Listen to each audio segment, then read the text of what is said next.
It's morning, and what a fine morning it is. The sun is shining, I've got my cuppa in hand, and I'm listening to a sparrow just sat there chirping away in the morning air. And it puts me in the mood to share a story. So after I've had this, I'm going to take you into the woods.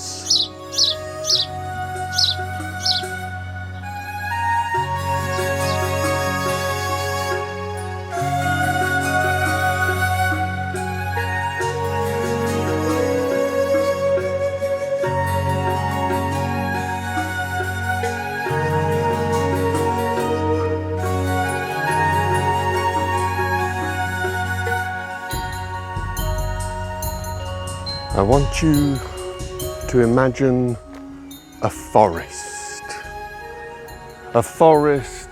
far greater than this. A forest in China that stretched as high as the mountains, all the way down to the sea, and all the branches bowed down towards that emerald green sea.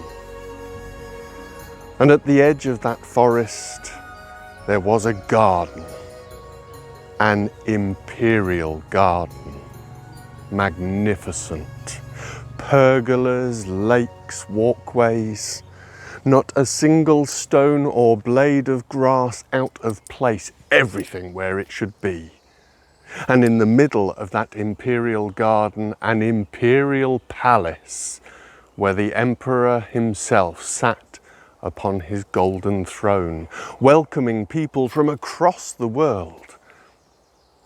Because you see, the emperor, he loved having visitors, whether they were VIPs, adventurers, explorers, storytellers. The reason he welcomed them all was because he knew when they went home, they would tell everybody about the magnificence of his kingdom. And they did. They did. They would tell and they would write. And the emperor loved nothing better than sitting on his golden throne, reading through the newspapers, opening books, seeing the praise that was poured upon him as emperor. But then he began to notice, from newspapers to books, all of the visitors began to agree that yes, the palace was grand, and yes, the gardens were magnificent, but the best thing of all was the nightingale. Well, the emperor knew nothing of any nightingale. He called to him his first officer and demanded, "What's this thing about a nightingale?" And then the emperor demanded that the nightingale should be sat in front of him by that evening, or the entire palace would pay the price. So quickly, the first officer ran off to explore the palace and to speak to everybody he knew to try and find out about this strange and mysterious nightingale. "Do you know of the nightingale? The emperor needs to see the nightingale." The first officer ran through the palace, asking everybody he could find, "Do you know of the nightingale?" Wants to see a nightingale. I don't know why it has to be my job. Do you know of a nightingale? Have you seen a nightingale? Tell me you know of a nightingale here. Have you heard it? I give in. From the second officer to the third officer to the courtiers, nobody in the palace knew anything about a nightingale. It was not until they spoke to a young kitchen maid, and she said, "Yes, I know the nightingale. Oh, she sings so beautifully in the forest. I listen to her. Yes, that's fine," said the first officer. "But can you show us where she is?" "Well, yes," she said. "I can show you. Follow me." And the kitchen maid led the first officer, the second, the third, in fact, most of the palace, who were now all intrigued, She led them out of the palace, through the magnificent imperial gardens, and beyond the very edge of the gardens, into the forest, into the great jade forest. They hadn't gone that far into the forest when suddenly everybody stopped. "Do you hear it?" they said to each other. "The call of the nightingale. But how sad she seems." "No," said the kitchen maid, "those are the cows outside the forest. We've still further to go." As the kitchen maid led them deeper into the great jade forest, the ground became wetter.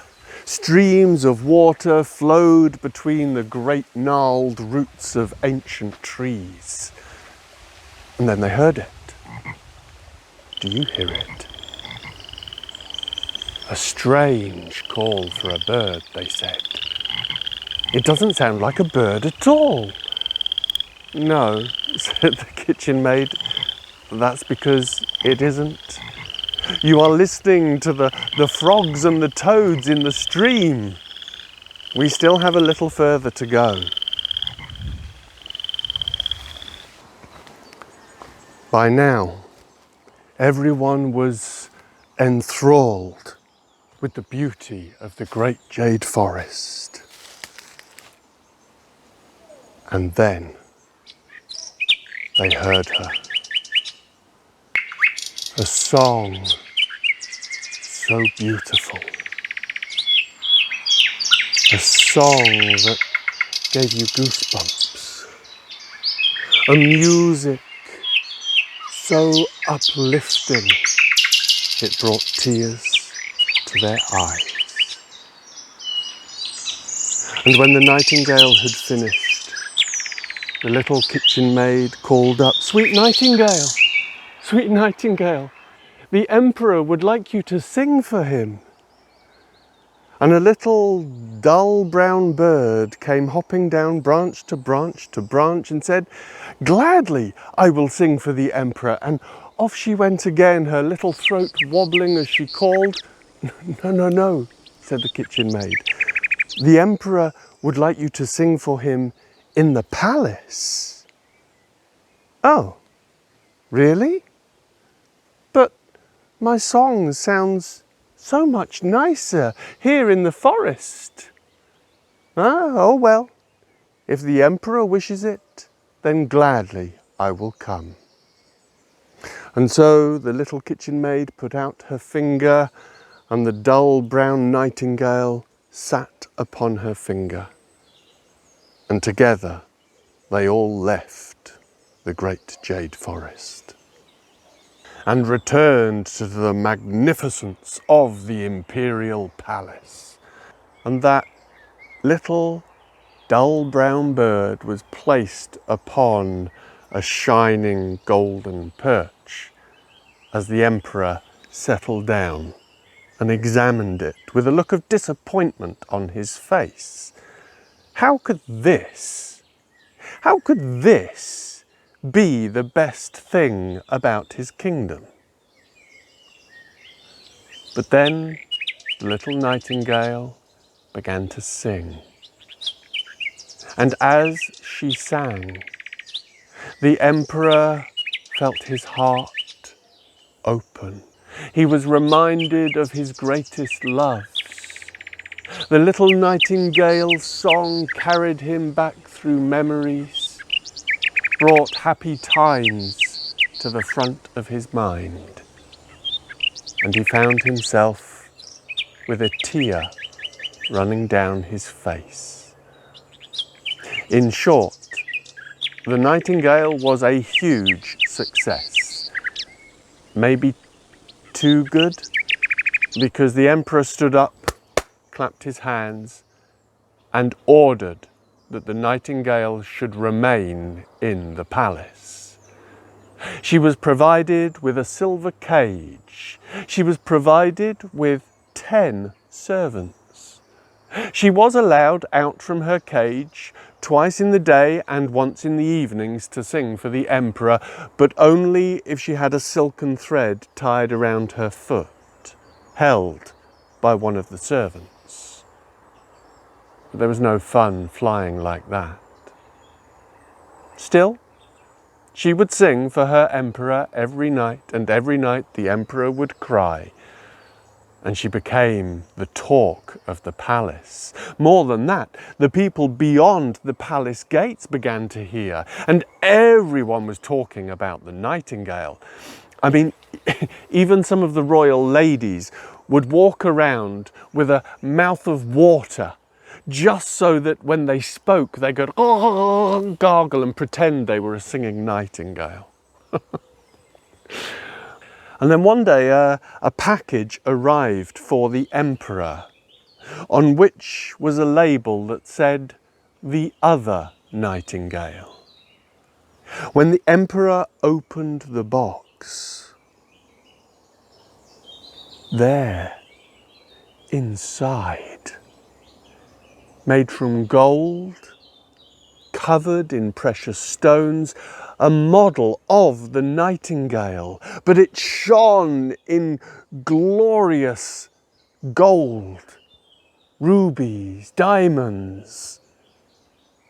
And then the emperor noticed there was a key, and he turned it. And after he had finished turning the key, the little golden nightingale, the other nightingale, began to sing. It was a clockwork toy, an automaton, but the song it sang was ever so pretty, and it looked gorgeous. Well, as soon as people began to see and hear this little golden machine, well, they said, oh, a duet, we should hear them sing together. Well, they wound up the little mechanical toy, and they placed the little nightingale beside the toy, and the two began to sing, but it was not good. The little nightingale, the living nightingale, sang from the heart. Her tune varied, lifted, little trills, it adapted, but the little machine, well, the machine was constant in a single kind of timbre. And so people said, no, this isn't working. So the maestro stepped forward and he said, this is not fair. The little toy is singing well. Its notes, its tune is very similar to my own style. The machine should sing alone.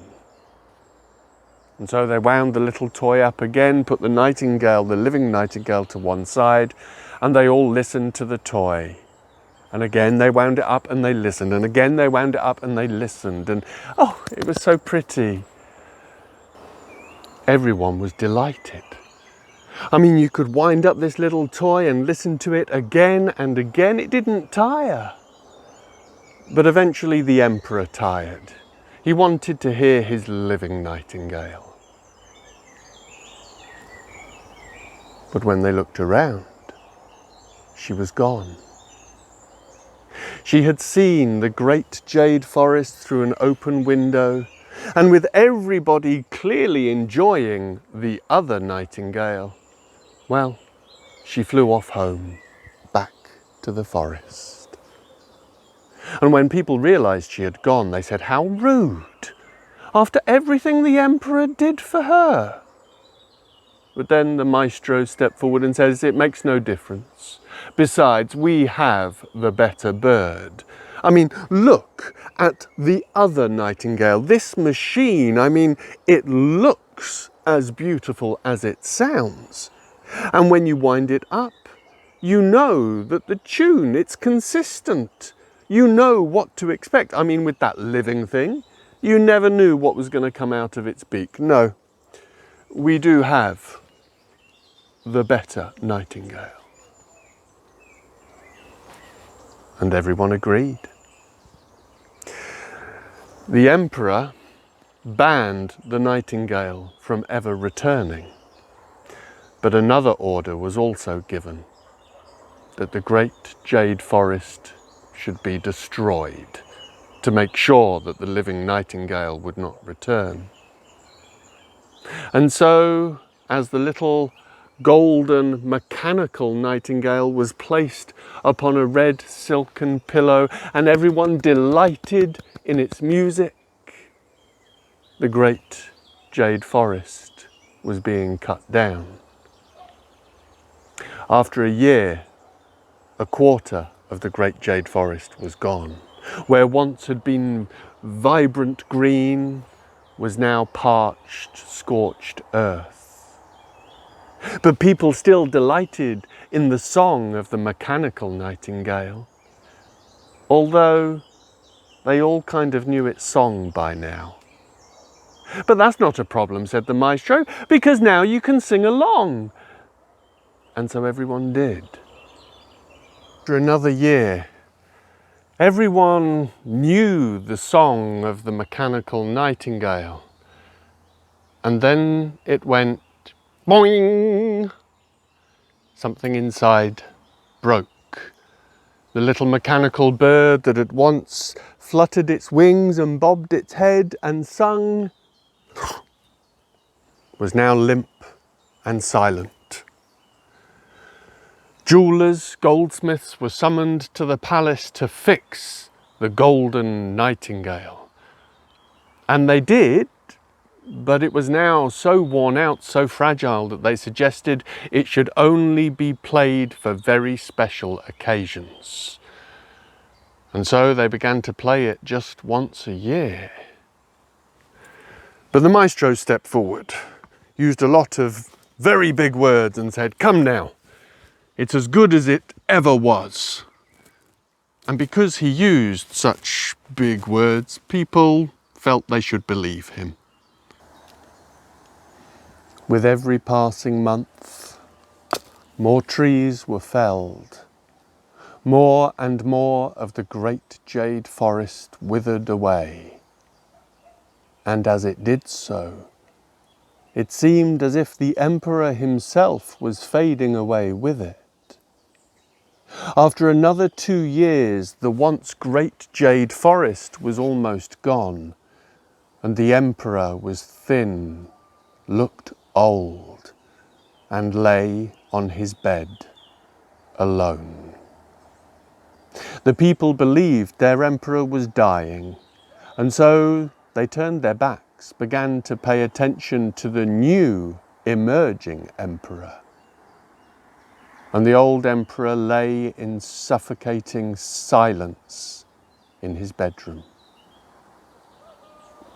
He longed to hear some music, anything to break the silence of his deathbed. And the aging emperor tried to prop himself up in bed and looked to see the mechanical nightingale on a shelf. "Sing for me," he said. "Sing!" But with no one to wind it, the mechanical nightingale was silent. But then a little brown bird alighted on the window ledge of the emperor's bedroom, and she began to sing. And as she sang, her beautiful song shattered that suffocating silence. As she sang, the emperor was reminded once more, felt his heart begin to beat stronger, felt the blood in his veins begin to flow faster, felt strength return to his arms, to his legs, and a smile was brought to his face. And when the little bird was finished, he said, "I know you. I banished you from my kingdom. I destroyed your home. And yet, in my moment of need, here you are. You shall forever be given a home in this palace. You may fly to whichever room or around the garden as you choose. and I shall smash that golden toy into 1,000 pieces." "No," said the little nightingale, "no, do not do that. That little toy, it has served you well. It did its job. And besides, I cannot make my home here in your palace. But I tell you this, if you will let me come and go as I please, and if you will restore the great jade forest, well then gladly I will always come here to sing for you." And so the emperor issued a new instruction. He ordered for the people of China to come together to plant trees. And together they replanted the great jade forest. And as the forest continued to grow, the nightingale would return to the palace night after night to sing its song for the emperor and his people. And I like to think that as long as the great forests in this world survive, then the nightingale will always be around to sing for us.